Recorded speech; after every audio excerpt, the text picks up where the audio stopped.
Assalamualaikum warahmatullahi wabarakatuh. Alhamdulillahi rabbil alamin. Wassalatu wassalamu ala asyrafil anbiya'i wal mursalin wa ala alihi wa ashabihi ajma'in. Raditu billahi rabba wa bil islami dina wa bi Muhammadin nabiyya wa rasulah. Rabbi shrah li sadri wa yassir li amri wahlul 'uqdatam min lisani yafqahu qawli. Allahumma ij'al jam'ana hadha jam'an marhuma wa tafarruqana min ba'dihi tafarruqan ma'suma. Kaum muslimin dan muslimat sidang jamaah subuh yang dirahmati Allah, kita lanjutkan kajian kita surah Al-Fajr ayat 21.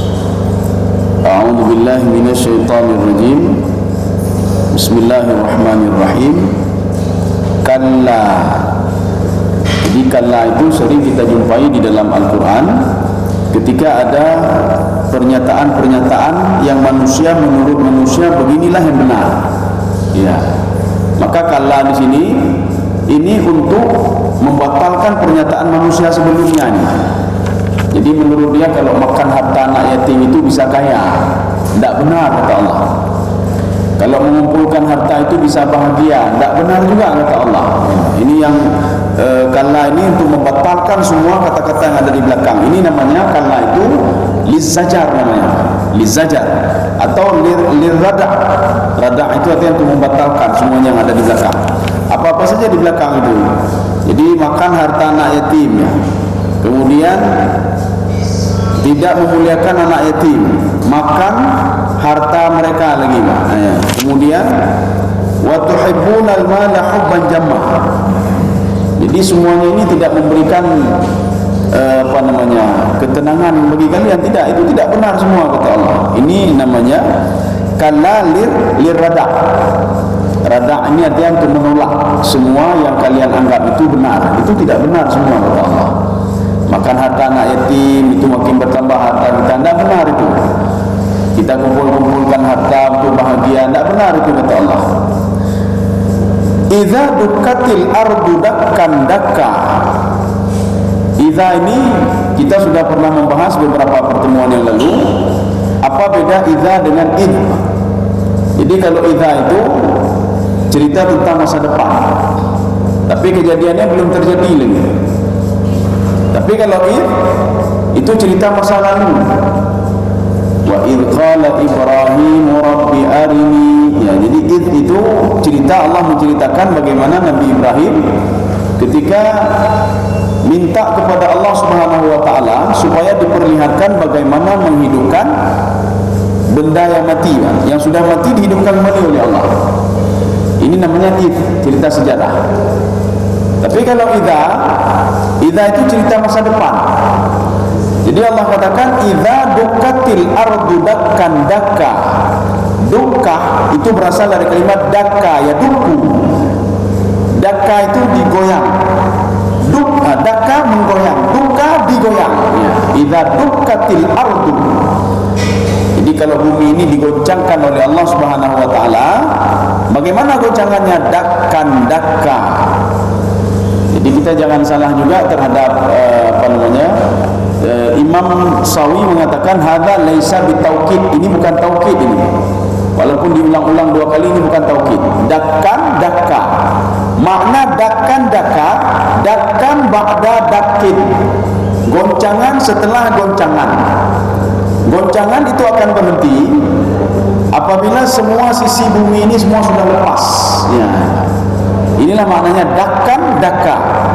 Jadi bukan goncangan tidak. Goncangan setelah goncangan. Sampai gunung itu nanti terbang sendiri, semua copot sendiri, baru goncangan itu tidak ada lagi. Ini makna dakkan dakka. Dakkan ba'da dakkin.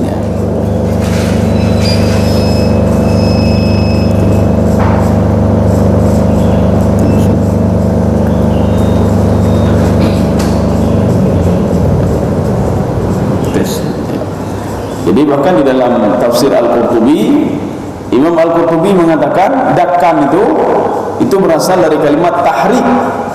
Tahrik itu apa? Harraka yuharriku tahrikan ba'da tahrikin.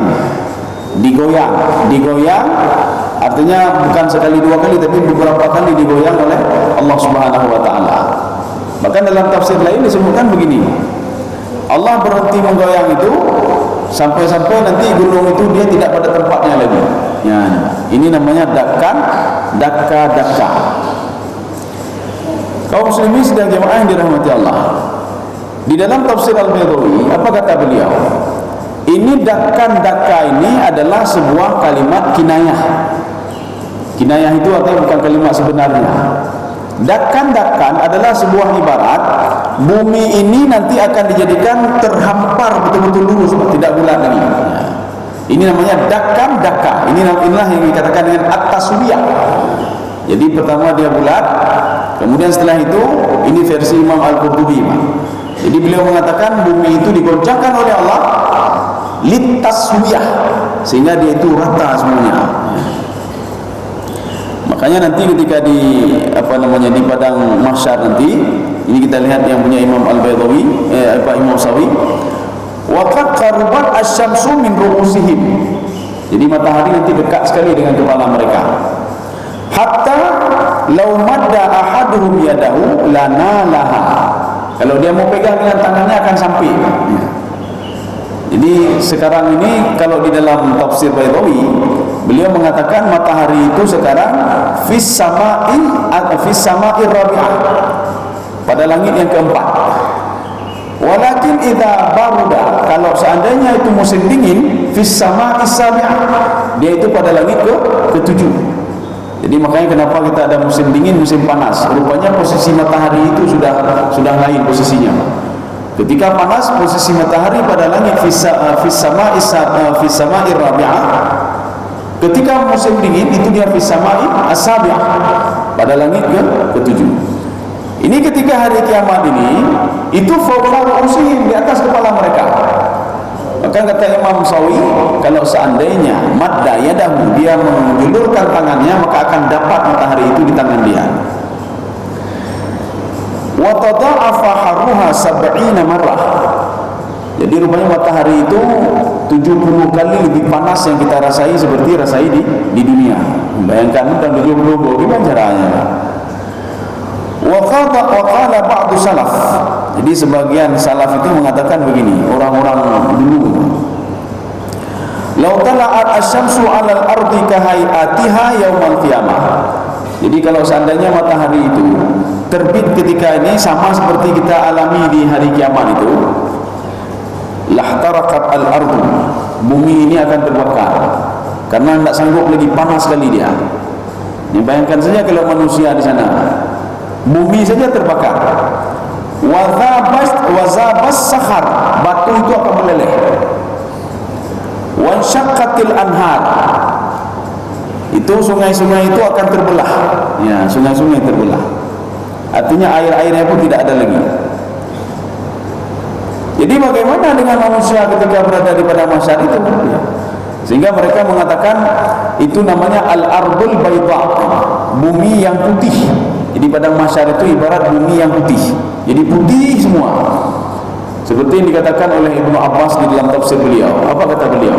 As-sahra'u ibaratun anil jibal. Itu padang mahsyar itu adalah sebuah ibarat tentang adanya gunung, wal wadi, dan lembah. Jadi makanya di padang mahsyar itu yang kita jumpai cuma gunung dan lembah saja. Tapi beda lagi dengan pendapat imam lain. Jadi beliau mengatakan, termasuk Imam Al-Qurtubi dan At-Tabari, jadi tidak ada gunung di situ, yang ada apa? Lembah saja. Ini ada dua versi tafsir yang berbeda. Ada yang mengatakan ada gunung dan lembah. Ada yang mengatakan tidak ada gunung tapi lembah saja.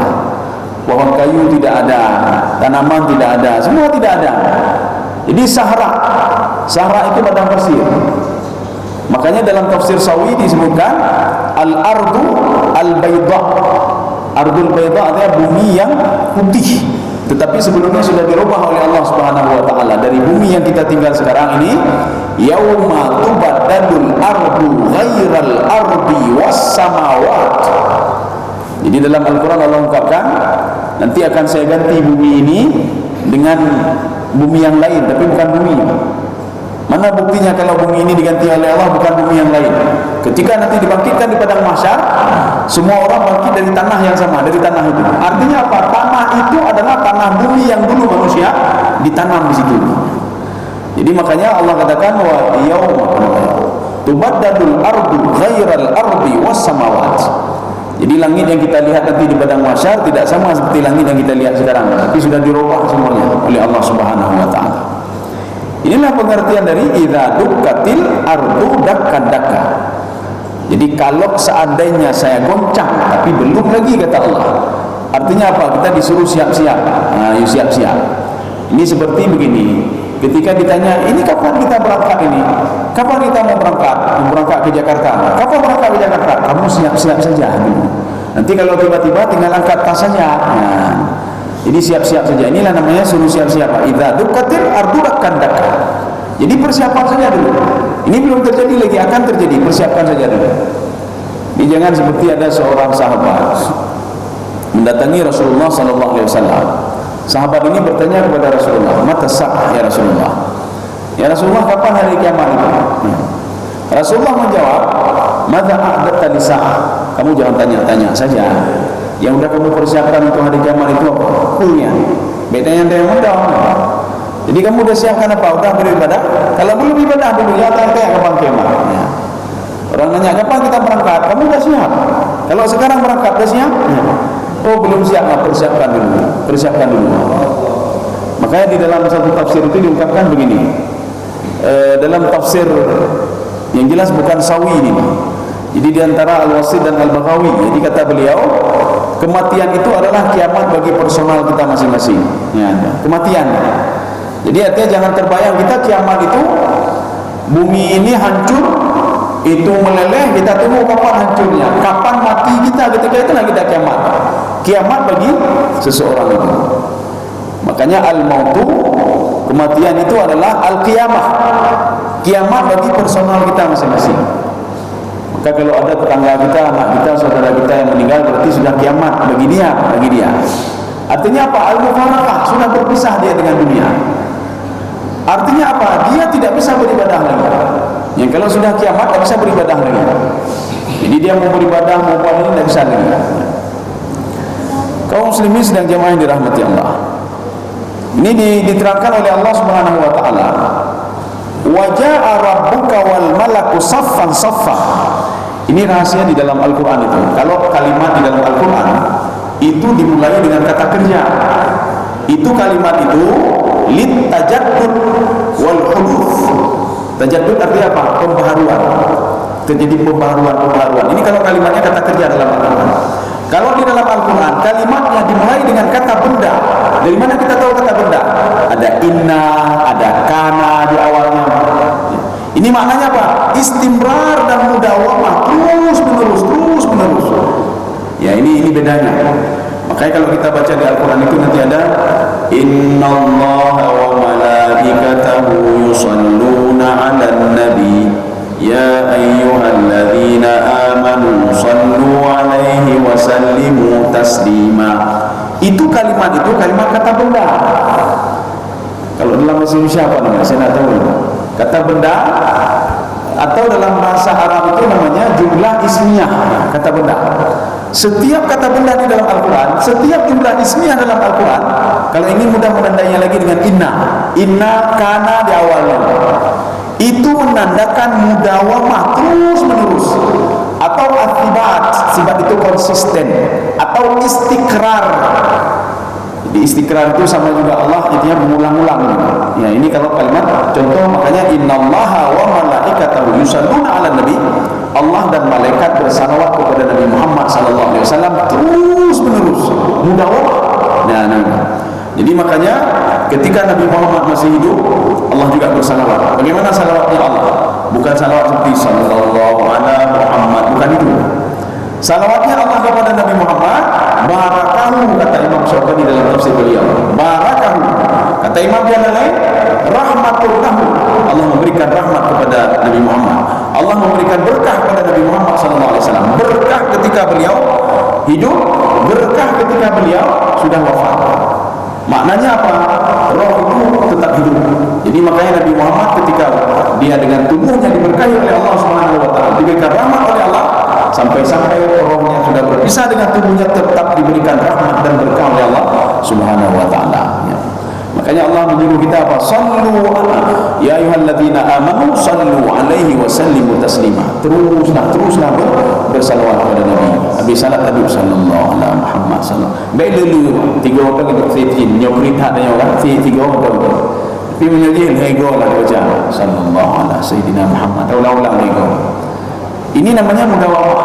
Tetapi kalau kalimat di dalam Al-Quran itu dimulai dengan kata kerja, itu maknanya apa? Litajaddud. Arti litajaddud itu update. Ya, update artinya apa? Arti update apa? Nah, perhatikan di ayat ini. Waja'a rabbuka wal malaku saffan saffa. Ini kalau di dalam terjemahan itu membawa kita kepada pemahaman yang agak keliru lah. Jadi nanti dalam bukan tafsir Sawi saja, ada beberapa tafsir mengatakan begini. Jadi wajah Arabuka itu mengandung makna atau tamu maknahu al-intiqal. Maknanya itu berpindah dari satu tempat ke tempat yang lain. Sedangkan berpindah itu mustahil bagi Allah. Mustahil bagaimana? Artinya Allahnya tidak sama seperti makhluk. Tidak ada Allah wajah Arabuka. Nanti di dalam terjemahan, perhatikan terjemahan, sehingga membawa keliru manusia itu. Wajah Arabuka, ketika hari kiamat itu Allah turun, itu dalam terjemahan, wal malaku saffan saffan, dan malaikat juga berdiri bersaf-saf di depan Allah Subhanahu wa taala. Ini akan membawa pemahaman manusia itu akan berpikir Allah berdiri nanti di depan malaikat. Ini kan pemahaman yang keliru. Artinya mustahil Allah itu sama seperti malaikat, mustahil Allah itu sama seperti makhluk. Artinya apa? Kalimat ini ada ijaz hasaf di sini. Yang turun itu bukan Allah, tetapi yang turun adalah waja'a amru rabbika wal malaku saffan saffa. Yang turun adalah perintah Allah Subhanahu wa taala. Ketika Allah memerintahkan para malaikatnya, bukan Allah yang turun. Dalam terjemahan Allah yang turun, dua perhatikan. Jadi turunlah perintah Allah. Ketika turun perintah Allah, maka semua malaikat berdiri bersaf-saf. Saf-saf malaikat ini tidak baku, tidak seperti itu terus, tidak. Makanya tadi kita katakan, kalau diawali dalam Al-Quran itu dengan kata kerja, maka kalimat itu update. Arti update apa? Sekarang malaikat sudah turun lagi yang lain. Artinya malaikat itu ada lagi malaikat. Jadi malaikat dalam tafsir Ibnu Abbas, ketika turun dari langit pertama itu jumlahnya berapa? Asyama marrat, 10 kali jumlah manusia. Kemudian ketika itu turun lagi dari langit yang kedua, 20 marrat, 20 kali jumlah malaikat pada langit yang pertama. Bukan jumlah manusia, tidak, malaikat pada langit yang pertama. Ya. Contoh manusia ada satu orang, malaikat yang turun berarti 10 orang. Di langit kedua berarti malaikat 10 tadi kan, 20 kali dari 10 ini, berarti 200 malaikat yang turun lagi. Di atasnya itu 30 kali malaikat yang pada langit yang kedua. Di langit yang keempat 40 kali malaikat langit yang keempat. Jadi terus sampai ini namanya at-tajaddud wal huduf. Huduf itu apa? Kejadiannya itu update. Ya, update-nya begini, ini sudah begini, nanti sudah lain lagi, sudah lain lagi. Ya. Makanya kalau kita baca Al-Quran nanti ada ada kata kerja itu maknanya apa? Maknanya litajaddud wal huduf. Jadi arti tajaddud apa? Dia tidak permanen, tidak, arti terus bertambah. Atau kalau berkurang terus berkurang. Ya, beda dengan kata benda. Kaum muslimin sedang jemaah dirahmati Allah. Jadi makanya di sini waja'a rabbuka wal malaku saffan saffa. Arti saffan ba'da saffin. Ada saf, setelah itu ada saf lagi, ada saf lagi, ada saf lagi. Makanya manusia itu posisinya di mana manusia? Di dalam satu tafsir lagi mengatakan manusia itu berdiri pada satu saf saja. Kemudian Imam Al-Qurtubi mengatakan kenapa manusia satu saf saja? Yang pertama saking sedikitnya manusia kalau dibandingkan dengan jumlah malaikat. Yang kedua, luas sekali pada mahsyar itu. Saking luasnya, manusia itu cuma satu saf diberikan oleh Allah Subhanahu wa taala. Bandingkan saja manusia dari dulu Nabi Adam alaihissalam, Nabi Idris, Nabi Nuh, terus sampai ke bawah. dengan pengikut-pengikutnya, semuanya diberikan oleh Allah. Saking luasnya padang mahsyar itu, seakan-akan dia satu saf. Jadi Imam Al-Qurtubi apa kata beliau? Kenapa satu saf? Likaila yakhtabi minallah, supaya dia tidak bisa sembunyi dari Allah Subhanahu wa taala, langsung berhadapan dengan Allah. Walaupun dia nanti Allah tahu juga kalau dia di saf kedua.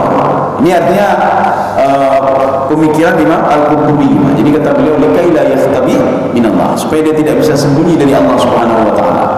Biasanya kita kalau di saf yang kedua, bahasa full delay ya. Atau berdiri saf ketiga, enggak apa-apa, kita masih saf ketiga. Ini ada saf pertama. Artinya ketakutan manusia kepada Allah itu sama semua. Tapi kalau kita berdiri antri sampai ini, yang pertama ketakutannya luar biasa 100%. Saf yang kedua ketakutannya lebih kurang ini. Saf yang ketiga juga demikian. Saf yang terakhir ketakutannya bisa cuma 10% atau 1%. Kenapa? Alah, biarin aja mereka. Nanti kita tanya pengalaman mereka bagaimana. Ya, yang sudah diperiksa dan dokter bertanya, "Kenapa diperiksa?" Oh, karena pengalaman dia. Hanya oleh tidak ada takut lagi.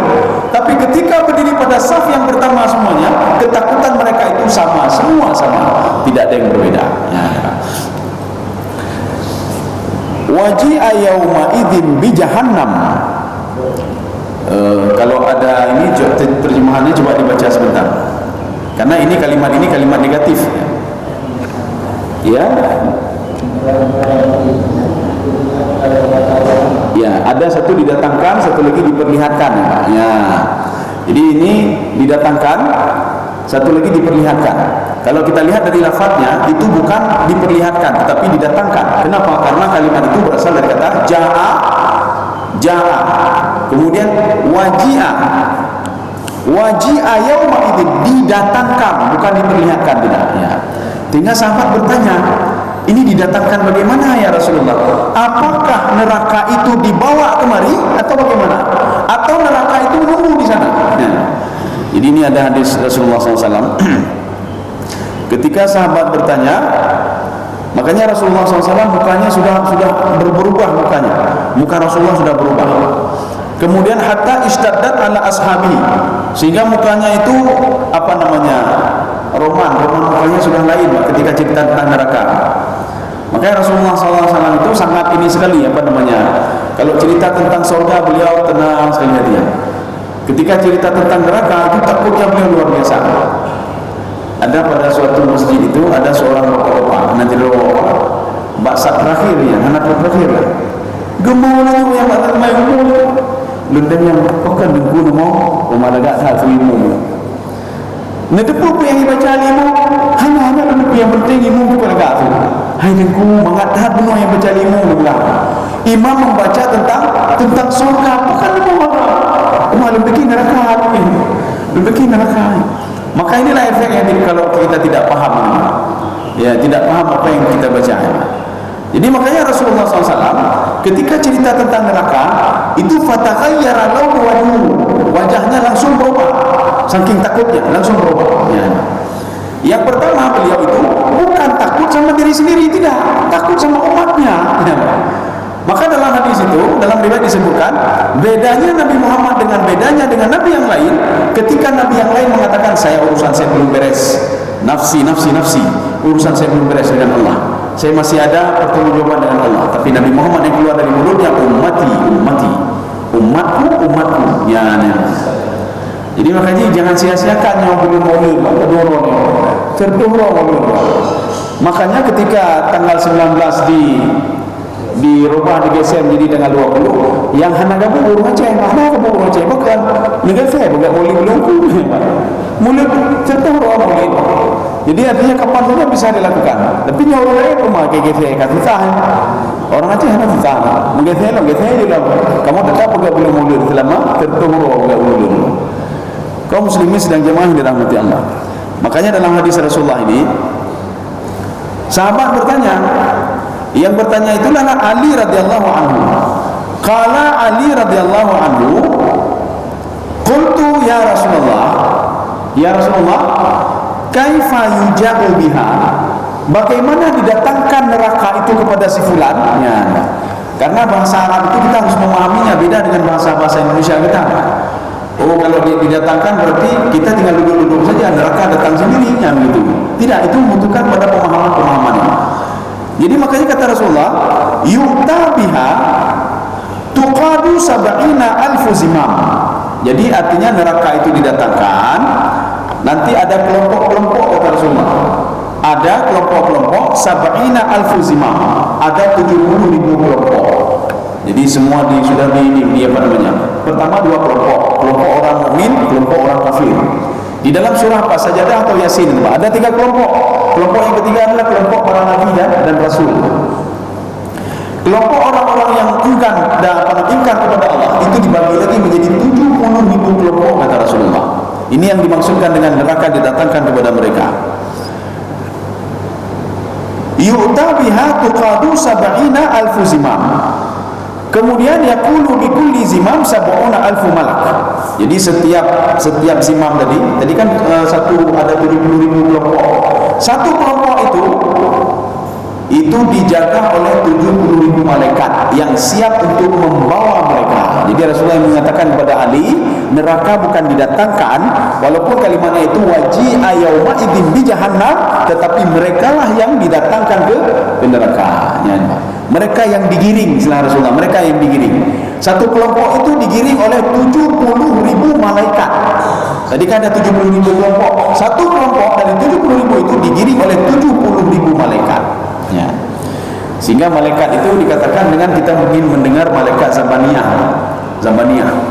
Zabaniyah itu istilah orang Arab. Zabaniyah itu ya'malu bi arjulin. Dia kerjanya main kaki. Ya. Jadi makanya orang-orang kalau kita sebutkan apa istilah Zabaniyah itu marah sekali. Kenapa? Karena Zabaniyah itu sebuah kinayah. Kalau seorang itu kerja kasar, ya.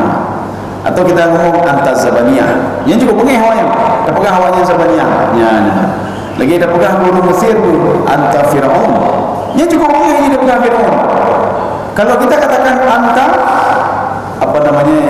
Musa atau Nabi Yusuf, anta Musa, dia senangnya luar biasa mereka. Ya, artinya apa? Itu membawa simbol. Fir'aun itu adalah simbol. Kemudian begitu juga Musa itu simbol. Nabi Yusuf itu simbol. Kinayah itu simbol bagi mereka. Simbol kalau seseorang itu kerja kasar. Bukan meyaki. Ya, makanya dikatakan dengan malaikat Zabaniyah. Kaum muslimin sedang jemaah yang dirahmati Allah. Iya, saya rasa kita lanjut sedikit lagi. Makanya ada di dalam riwayat lain, ini tidak ada di sini. Ini ayat hadisnya putus segitu.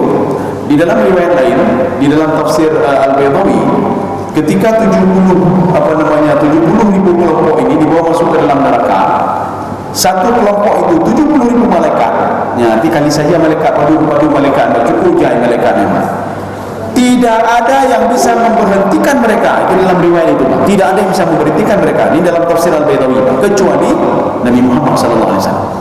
Jadi karena malaikat itu disebutkan di situ zafiran wa takhayyutan, dia sudah sangat marah sekali, dan malaikat itu berteriaknya luar biasa karena marah sekali kepada manusia itu. Ya. Pokok karena mungkin di dunia dan di dunia dia sudah ingin kageram kepada manusia, cuma tidak bisa berbuat apa-apa tanpa izin Allah. Ini seperti ketika Nabi Muhammad dilempar oleh penduduk Taif. Malaikat sudah geram sekali, dia geram malaikat. Cuma Rasulullah mengatakan tidak, jangan. Jadi makanya kemarahan ini disimpan terus, ketika idenya baru dia dilampiaskan kemarahannya. Ketika menggiring manusia itu masuk ke dalam neraka. Maka di dalam riwayat itu disebutkan tidak ada satu orang pun la ahad yuqifuhum. Tidak ada yang bisa memberhentikan mereka, saking mereka marah sekali, termasuk nabi-nabi lain tidak pernah diberhentikan mereka kecuali Nabi Muhammad SAW. Nabi Muhammad itu pedang menuju malaikatnya, berhenti sebentar kata malaikat. Nabi Muhammad langsung sujud di depan Allah Subhanahu Wa Taala. Ya Allah, berikan hak saya untuk memberikan syafaat. Mungkin di antara ini 70.000 orang kelompok ini ada umatku di situ, ya Allah. Ya Allah. Jadi makanya syafaat Rasulullah SAW itu ada orang yang akan dimasukkan ke dalam neraka tapi sudah ditolong oleh Rasulullah. Ada orang yang sudah masuk ke neraka ditarik kembali oleh Rasulullah SAW. Itu salah satunya. Kemudian syafaat yang ketujuh Rasulullah SAW ini ada di dalam kitabnya Imam Al-Ghazali, Ihya Ulumuddin. Ada juga dalam kitab Minhajul Abidin punya Imam Ghazali. Syafaat beliau yang ketujuh dipersiapkan kepada orang yang dicintai oleh Rasulullah SAW. Ya, siapa itu? Abu Talib. Sekarang kita bertanya begini, Abu Talib kan sudah jelas masuk neraka, untuk apa diberikan syafaat lagi? Ya, Abu Talib sudah jelas itu paman Nabi yang membela Nabi, sudah jelas masuk dalam neraka. Kenapa diberikan syafaat lagi? Rupanya syafaatnya, maka tanya tadinya babe hilai kalimat ini. Bentuk panena syafaat punya Nabi. Ini sama seperti kita baca Al-Quran begini. Fawailul lil musallin, celakalah orang-orang salat. Kafir itu aja ulang ajar mayang. Datanya pokok celaka ada ya, celaka ada. Padahal ada kelanjutannya. Begitu juga syafaat kepada dari Nabi Muhammad kepada pamannya Abu Talib. Rupanya nanti di hari kiamat Nabi Muhammad akan mengangkat pamannya dari kerak neraka itu, diangkat ke atas sebuah batu. Ya, ke atas sebuah batu. Artinya apa? Kalau seandainya di kerak neraka itu panas sekali, di neraka jahim ya. Jadi neraka untuk Abu Lahab, Abu Jahal, Abu Talib itu di neraka jahim, lantai 5. Lantai 5 dari atas ke 5 ya. Karena apa? Orang-orang musyrik, penyembah patung, keyakinannya tidak yakin pada Allah, semua pada lantai 5. Walaupun di bawahnya ada yang lebih parah lagi, yaitu orang munafik. Dia sembahyang tapi munafik. Dia berbuat satu tapi bukan karena Allah. Jadi tempatnya di bawah sekali. Makanya ketika berada dalam neraka jahim, dalam riwayat itu Nabi Muhammad mengangkat pamannya, meletakkan fi sakhra. Sakhra itu di atas sebuah batu besar, tapi tetap di neraka jahim juga. Artinya apa? Rasulullah ingin meringankan sedikit beban pamannya. Kalau diazab pamannya itu 100%, maka dipindahkan ke batu itu menjadi 70%. Tapi nerakanya tetap, panasnya tetap sama juga. Ya, itu saja. Tidak bisa Nabi mengeluarkan pamannya dari neraka itu. Hanya begitu. Kaum muslimin sedang jemaah yang dirahmati Allah. Makanya sesuatu ya sawu-sawu wa ulaha jahan lantai 5. Ya, jadi di neraka jahim ya. Makanya Abu Lahab, Abu Jahal itu dia bisa berbesar hati. Kenapa besar hati? Kami walaupun di lantai 5, ada orang-orang yang percaya kepada Muhammad, tapi dia munafik, itu lantai ke bawah, di paling bawah itu. Ya, fidarkil asfali minan nar. Ya. Kaum muslimin sedang jemaah yang dirahmati Allah. Sampai mana sudah? Kita lanjutkan sedikit lagi. 6 lewat 10 ya. Ini masih cerita tentang di padang mahsyar. Yauma idin, ya, yauma idin itu terdiri dari dua suku kata, yaumun sama idin. Maka ini kan yauma idin. Yaumun dalam Al-Quran itu identik dengan hari kiamat. Baik itu kiamat yang tiupan sangkakala pertama, tiupan sangkakala yang kedua, atau dibangkitkan di padang mahsyar. Ini yaumun. Atau satu lagi, kematian seseorang itu ketika ingin dekat dengan harinya disebutkan dengan yaumun juga. Makanya dalam surah Al-Maidah, Al-yawma akmaltu lakum dinakum wa atmamtu alaikum ni'mati wa raditu lakumul Islam madina. Ketika ayat ini turun kepada Nabi Muhammad SAW, itu disebutkan yaumun. Apa makna yaumun di situ? Hari kiamat untuk Nabi, kematian Nabi Muhammad SAW, wafatnya Nabi itu diangkat oleh Allah dalam waktu dekat. Ya, nah ini penyebutan yaumun. Jadi ini begitu juga. Yauma idzin artinya keadaan di waktu di padang mahsyar itu bagaimana keadaannya? Yatadzakkarul insan. Kita sudah pernah cerita beberapa kali. Dalam Al-Quran itu ada al-insan artinya manusia, an-nas artinya manusia, al-bashar artinya manusia, al-ins wal jins. Al-ins itu artinya manusia. Ini semua kalimat ini digunakan dengan kata yang berbeda, lafaz yang berbeda. Makanya al-insan selalu Allah tempatkan pada tempat yang negatif-negatif. Insan itu negatif. An-nas positif. Ya. Al-bashar itu identik dengan material penciptaan manusia. Rasulullah mengatakan ana basyarun mithlukum, material saya sama seperti kalian, sama-sama dari tanah, bashar. Ya. Al-ins, ins itu lunak artinya. Jadi tidak sama seperti jin. Jin itu liar.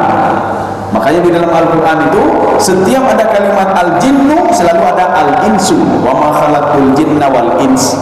Al-insu wal jinnu. Ya, mereka ini berpasang-pasangan nih, Pak. Insu wal jinnu. Al-jinnu wal insu. Jadi makanya manusia itu sekeras-keras hati manusia. Kalau kita terus dakwah dia bisa lembut hatinya. Ya, bisa lembut hatinya. Tapi menyawanya al-insu wal jin, jin itu dalam bahasa Arabnya apa? Liar artinya. berbeda dengan al-ins, beda dengan manusia. Jadi makanya al-insan di sini itu mengandung makna negatifnya.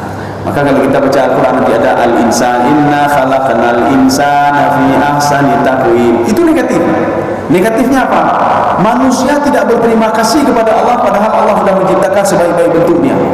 Ya. Laqad khalaqnal insana fi kabad. Nah, begitu juga manusia yang jauh dari Allah, maka diciptakanlah manusia itu dia kabad. Kabad itu keluh kesah.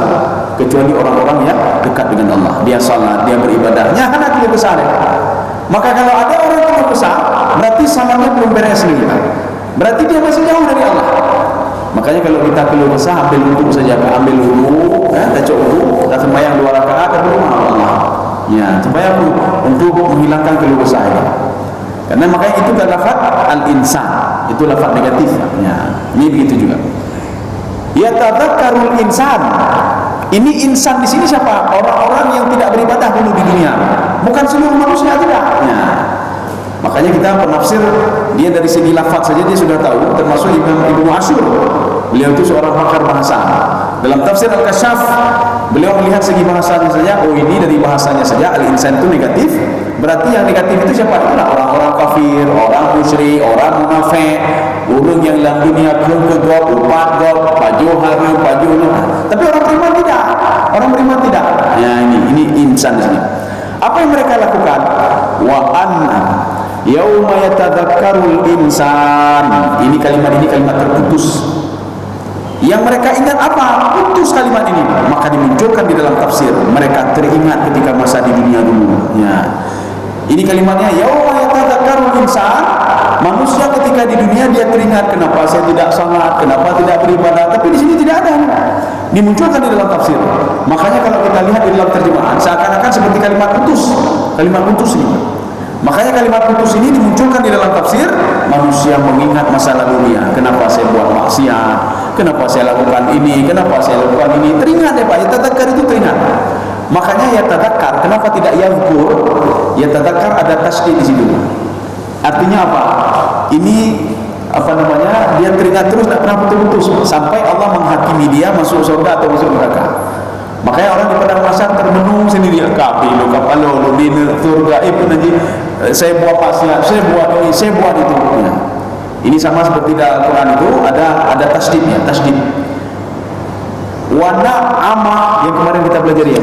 Wana ama artinya apa? Allah itu memberikan rezeki kepada kita kontinu terus, tidak pernah putus-putus, terus tidak pernah putus-putus. Ya. Kita sendiri yang merasa rezeki kita sudah diputuskan oleh Allah. Yang rezeki kayak begitu oleh Allah. Analipeng dulu. Ya. Padahal rezeki kita tidak pernah diputuskan oleh Allah. Rezeki mata, rezeki ini, rezeki apa namanya, kemudian nafas kita semua tidak pernah diputuskan oleh Allah. Kapan diputuskan oleh Allah? Ketika orang coba-cobanya baru rezeki di dunia sudah tidak ada lagi. Masuk rezeki kedua nanti di alam barzakh. Artinya memang tidak pernah putus-putusnya. Ini begitu juga. Manusia itu yang buat ingkar kepada Allah tidak pernah putus-putusnya, dia terus mengingat amal yang dia lakukan di dunia. Ini ya tadzakkar. Tapi kalau seandainya ayat ini tidak ada tasdidnya, yadhkurul insan, cuma dia mengingat sebentar saja, setelah itu enggak teringat lagi, ya sudah ya. Anna lahu dzikra. Anna itu di dalam bahasa Arab itu istifham artinya. Anna yang tidak ada apa namanya, anna hamzah nun kemudian ada seperti ya, itu artinya apa? Bagaimana mungkin tidak ada gunanya. Ya, ini. Sama seperti Nabi Uzair ketika beliau melintas sebuah tempat itu dia jumpai orang sudah meninggal semua, bangunan sudah roboh semua. Apa kata Nabi Uzair? Anna, ini sama juga lafaznya anna. Anna yuhyi hadhillahu ba'da mautiha. Bagaimana mungkin, kata Nabi Uzair, ini tidak mungkin. Orang yang sudah mati, sudah jadi tulang belulang, dibangkitkan kembali. Ya. Ini begitu juga. Anna sama. Nabi Zakaria ketika ketemu dengan Maryam, di dalam riwayat yang apa namanya, yang mu'tamad, ketika Maryam masih bayi. Kemudian Nabi Zakaria masuk melihat Maryam, tiba-tiba Maryam di sampingnya ada makanan. Ini dibuktikan dengan tafsir Al-Baydawi. Cerita itu diterangkan dalam tafsir Baydawi. Nabi Zakaria mengatakan, anna, sama juga seperti ini, anna laki hadha, dari mana ini, kata Nabi Zakaria. Artinya apa? Mustahil. Kunci mihrab ini 7 pintu. Jadi untuk bisa mengakses kepada Maryam itu harus melalui 7 pintu. Jadi makanya pintu pertama, kedua, semua kuncinya ada sama Nabi Zakaria. Sebelum naik ke pintu itu ada fihi sulamun, kata Imam Jalalain dalam tafsir beliau, fihi sulam. Berarti Nabi Zakaria naik tangga dulu. Ketika naik tangga, buka pintu pertama, pintu kedua, pintu ketiga, pintu ketujuh, baru ada Maryam. Makanya orang bertanya, bagaimana Nabi Maryam bisa sendiri, seorang bayi sendiri? Apa yang tidak mungkin bagi Allah? Kalau makhluk Allah Subhanahu wa taala, Allah yang menciptakan Maryam, Allah juga yang menjaga Maryam. Apa susahnya? Ya, nah. Ini masalahnya sekarang, menciptakan itu lebih susah daripada mengadakan kembali atau menjaga. Artinya menjaga itu mudah sekali, kata Allah. Memberikan rezeki itu mudah sekali.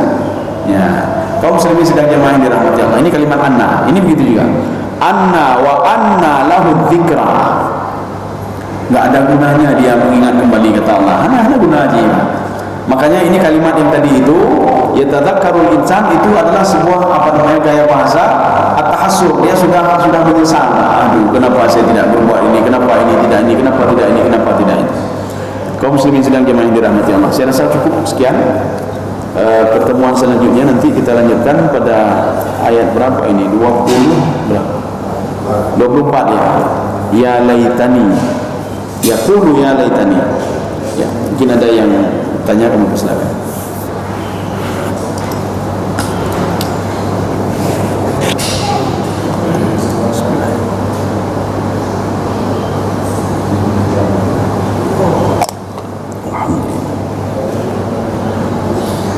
Ada pertanyaan?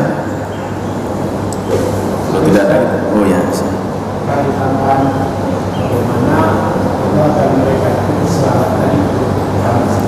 Allah berselamat. Oh ya. Maka sebagian orang salah paham ini. Innallaha wa malaikatahu yusalluna 'alan nabi. Allah dan malaikat bersalawat kepada Nabi. Para sahabat mendatangi Rasulullah. Ya Rasulullah, hal yusalli rabbuka? Apakah Allah bersalawat juga? Ketika itu Allah Subhanahu wa taala mengarahkan Nabi Muhammad sallallahu alaihi wasallam. Nabi Muhammad tidak tahu juga ini bagaimana ini. Wahai Muhammad, katakan kepada umatmu, katakan kepada umatmu, salawatku itu adalah rahmati, rahmatku. Ya, nah. Di dalam tafsir Syaukani, apa kata beliau? Salawatnya Allah itu kalau tadi al-barakah, keberkahan. Jadi keberkahan. Jadi artinya rahmatku itu terus mendatangi Nabi Muhammad sallallahu alaihi wasallam. Keberkahanku itu terus mendatangi Nabi Muhammad. Makanya kita ini kalau ingin berkah juga, maka dekatilah Rasulullah. Bagaimana cara dekati Rasulullah? Rasulullah Nabi. Mau bagaimana dekatinya? Pelajarilah hadis Rasulullah. Pelajarilah hadis Rasulullah. Lakukanlah apa yang dilakukan oleh Rasulullah SAW. Jadi makanya hadis-hadis itu banyak sekali. Hadis itu banyak sekali hadis. Maka baik kalau kamu sama-sama doanya. Yang baru dah hati berdoa kayak bidangan, ni minta dawa ni, minta dawa. Khusus yang berdoa hati kayak minta dawa kau. Makanya kita ini niat saja begini, kita baca hadisnya kedua katanya. Kedua pun dah ilai, kita aja kau. Kedua pun dah ilai, kita baca hadis ya. Untuk apa? Supaya kita lebih mengenal siapa itu Nabi Muhammad sallallahu alaihi wasallam. Mustahil kita bisa mengenal Rasulullah kalau kita jauh dari hadis Rasulullah. Mustahil kita bisa mengenal Rasulullah kalau kita tidak tahu sirah Rasulullah. Seorang saja kalau dia mau ada seminar, mau seminar internasional, mau seminar biasa, mau seminar antar, pasti nanti moderatornya memberitahu dulu. Ini yang duduk di samping kita ini bukan orang sembarangan ini. Orang bertanya-tanya. Pertama sekali mereka menganggap remeh. Ketika dikasih tahu ini adalah pemateri internasional. Wah, ini seorang profesor. Mereka sudah ini. Ya. Jadi begitu juga. Ketika itu mereka kan belum kenal lagi, tapi setelah kenal baru mereka ini. Itu kalau di Sudan itu kita tidak bisa membedakan mana profesor mana orang biasa, tidak bisa kita bedakan. Kenapa? Di sana profesor itu sama-sama dengan mahasiswa dia gantung bus, menyebutnya ini tidak bedakan Pak. Nyanyi profesor. Di sana tidak bisa. Dia menenteng apa? Kapan kita tahu profesor? Ketika dia lewat di depan mahasiswa atau masyarakat, semua masyarakat tunduk semua. Assalamualaikum Prof. Wah profesor banyak. Baru kita tahu. Sebelumnya kita tidak tahu. Ya. Karena mereka biasa saja. Maka jangan lihat di casingnya, tapi lihat di apa namanya, isinya kita lihat ya.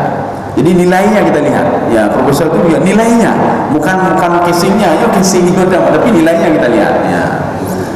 Seperti di Jogja gitu juga. Di Jogja itu proposal kan naik sepeda. Ini. Kedai pikir rumah yang pun hidangin. Ketika lewat kios atau apa ada mahasiswa lagi, saya tanya kenapa? Proposal. Ada sebagian orang duduk ini bang. Rumah profesor rupanya. Ya, nih bang. Jadi tadi apa tadi Pak pertanyaannya? Oh ya, salawatnya. Ya itulah salawat. Jadi makanya kita salawatnya Allah kepada Nabi itu rahmat terus.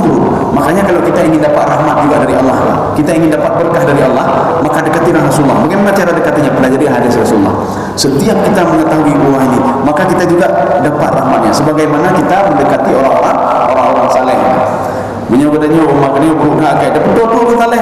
Ketika orang saleh itu diberikan rahmat oleh Allah, diberikan berkah oleh Allah, kita juga kenangnya umat kenang berkah macam.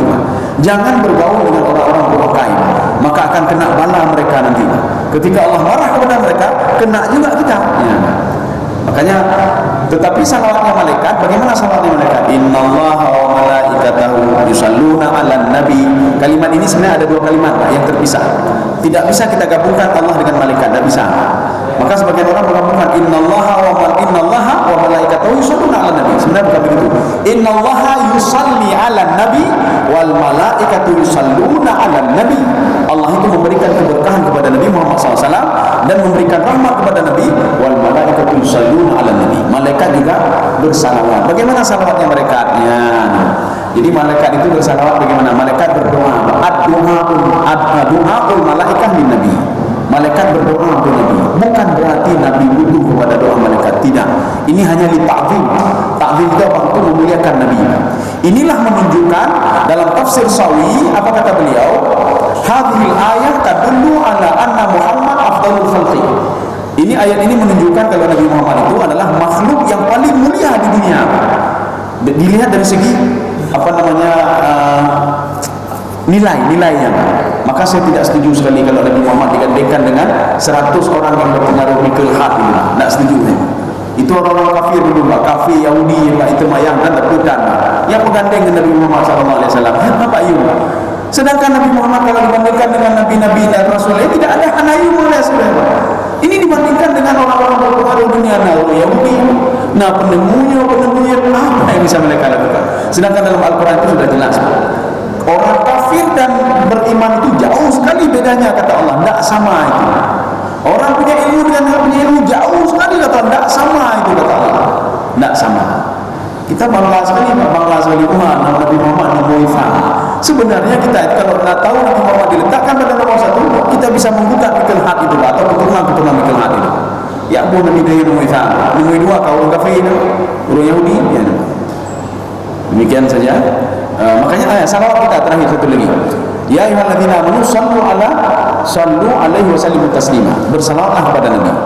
Sebagian sahabat bertanya kepada Rasulullah, "Ya Rasulullah, kaifa nusalli alaika?" Bagaimana kami bersalawat kepadamu ya Rasulullah? Apa jawab Rasulullah? Salawat kalian kepada saya Allah seperti tahiyat akhir. Allahumma salli ala Sayyidina Muhammad. Terserah mau Sayyidina atau tidak. Allahumma salli ala Sayyidina Muhammad wa ala ali Muhammad kama sallaita ala Ibrahim wa ala ali Ibrahim wa barik ala Muhammad wa ala ali Muhammad kama barakta ala Ibrahim wa ala ali Ibrahim. Itulah yang diajarkan oleh Rasulullah SAW. Ya. Nah, jadi itulah salawat yang di dalam tafsir ini saya buka begitu juga. Rasulullah mengajarkan Allahumma salli ala Sayyidina Muhammad wa ala ali Muhammad kama sallaita ala Ibrahim wa ala ali Ibrahim. Ya. Saya rasa cukup sekian saja. Mudah-mudahan ada manfaatnya bagi saya sendiri dan jemaah sekalian.